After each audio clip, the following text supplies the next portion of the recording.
In today's video, I want to talk to you about English paper piecing by machine. Hi, I'm Kim Jamieson-Hirst of Chatterbox Quilts.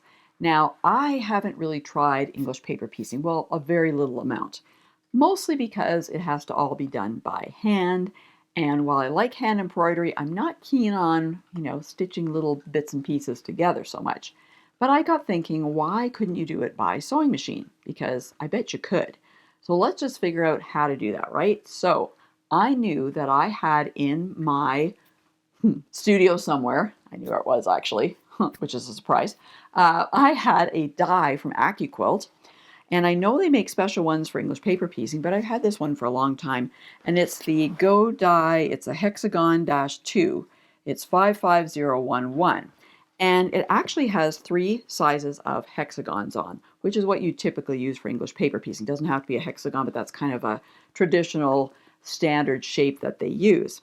So I thought, I wonder if I could use this the way I wanted to do these by machine, which is to take some stabilizer and cut out my template, okay, with some stabilizer. You could use water-soluble stabilizer. I think I used some cutaway for this one. But you could use it, and I wonder if that would cut out the template and this would cut out the fabric, and if it would work to give me a 1/4 inch seam allowance around that fabric. Guess what? It does. Yay! So you can see when I put this in, I've got a really good, at least a 1/4 inch seam allowance all the way around when I center my template. So what that means is this particular die will give me 2 different sizes of hexagons, because I could cut out my stabilizer from the middle one and use my fabric and cut that from the bigger one, right? So I would get this size or this size of fabric, right? So 2 different sizes of hexagons, right? With me so far? Great. Perfect. Let's move that out of the way. Now, how do you do this? So I took my fabric, and by the way, you want to make sure that you press your fabric, give it a good spray starch, and to make it, kind of stiff. And then you've got your little template in the center. And now I want to fold these all in, right? But they also have to stay. Now I can press them, but they're probably not going to stay very well. So instead, what I did, and I'm going to make some noise here, is I wanted to temporarily glue them down, all right?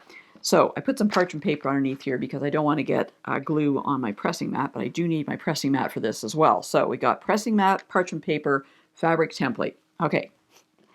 What kind of glue do I like to use? Well, you can use different ones. This is new to me. This is Odif 505. It's a temporary adhesive glue stick, just like your regular glue sticks, except it's this dark blue color to keep with their company colors, right? So there's that you could use. You could use a regular glue stick. I just got this from the dollar store, but it's water soluble.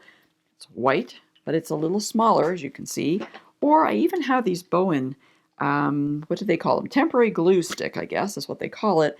And so it's got this little kind of pink color. Look, we have 3 different colors. I'm thinking making a quilt now, right? Blue, white, pink. And you just turn it to make it go up as required. Okay, and you can get refills for these. Whoops, I got my refill package open here. Let me put them in here. So you can get refill packages. There's 5. I've already used one. There's 5 that come in this refill package. If you're wondering where to get it, check up above or in the description below, and I'll put a link for this, and also put a link for the Odif one as well. So you can actually get this and get the refills and keep going with the holder. So all of these work. As you can see, they're all different sizes, right? So my preference is to go with a smaller size in this particular situation because I don't need to get glue all over the place, right? So I can use the Bohin one, and what I will do is I will go here, and I just do it on the one side I'm going to work with first, okay? So I'm going to go here, I'm going to fold it over, and then I'm going to give it a bit of a press, okay, just to keep it down there, kind of set that glue. And we're going to be going in a counterclockwise motion, just because that's how I like to do it. You could go the other way if you wanted, but you're going to go around, okay, is what you're doing.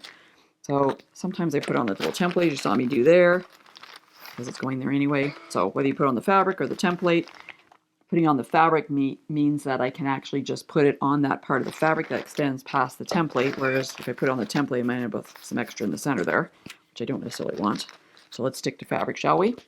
The other thing I have here, by the way, is I've got some wet ones or wet wipes, something like that, in case you get any of this glue on your hands as you work along through here. So far, so good.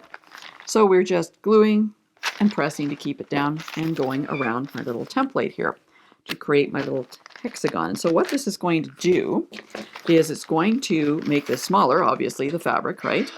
But it's also going to finish the edges of this hexagon, okay? We're not putting these down raw edge hexagon. I mean, I could have just cut them out and put them down like that, but that's not what we want to do. We want to get a nice finished edge, just like you normally do when you are piecing these by hand, okay? Just coming up to our last little part here. All right, and that's going to go down as well. All right, and give that a good press. If I want to, I can peel that back, take out my little template, but I'm just going to leave it like this for now. Okay, so I would do this with as many of the hexagons I want. If I want to combine, you know, the small ones and bigger ones, I could certainly do that, but let's just stick with this little guy for now. Okay, let me move a few things out of the way here. And so when I'm done, always make sure you put your lids on your glue, right, so it doesn't dry out. You want to put it on something, okay? So what I did was I just made a little quilt sandwich, okay? I wanted to do a little sample here and see how it'd work. I wasn't going to make a huge quilt or anything or a big wall hanging because it might not work out, right? So anytime I'm trying out new techniques like this, I do them on a small project to see how they work, and then, you know, I can make any adjustments I need to and move on to a bigger project. So I just did 3. You can see they're the same size as this particular one, and I put them together. Now, how do I keep them down on the fabric?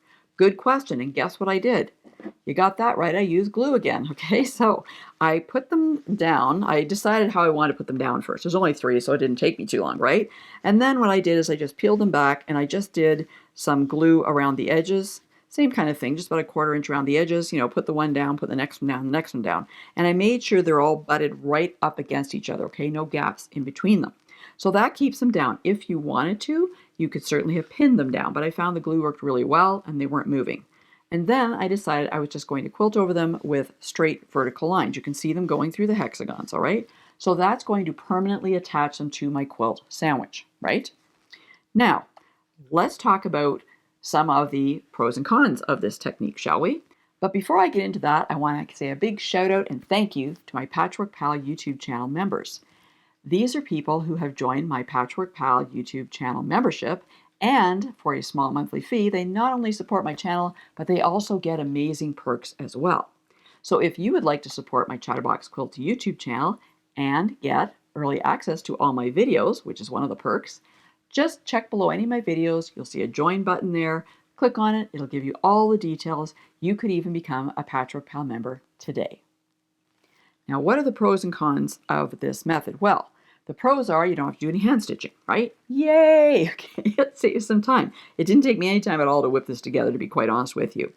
The one thing that you might not like about it, well, let's go back to the pros for a second here. All of the edges are finished, okay? With this method, all the edges are finished. There's no raw edges, so that's also a yay, right? But while I have stitched in this way, and you can stitch, you know, you can quilt it however you want, but you do want to catch, you know, the majority of those hexagons, there are still parts that are, you know, sticking out. Now they're glued down right now, but over time as you wash them, that glue may come out and stuff. So they may come up a little bit. They're not going to ravel because they are folded under, so they are finished on the edge. But they, you know, they do have some edges that may catch a little bit, okay, depending on the type of quilting you do and how dense that quilting is. But I gotta say, it was fun to do. It was really quick to do. And there's lots of other options you can do with these as well, I'm thinking. When I made this, I used my fabric scraps to make those hexagons because they don't take up much fabric, do they? Now, if you're wondering what else you can do with your scrap fabrics, don't worry, I got you covered.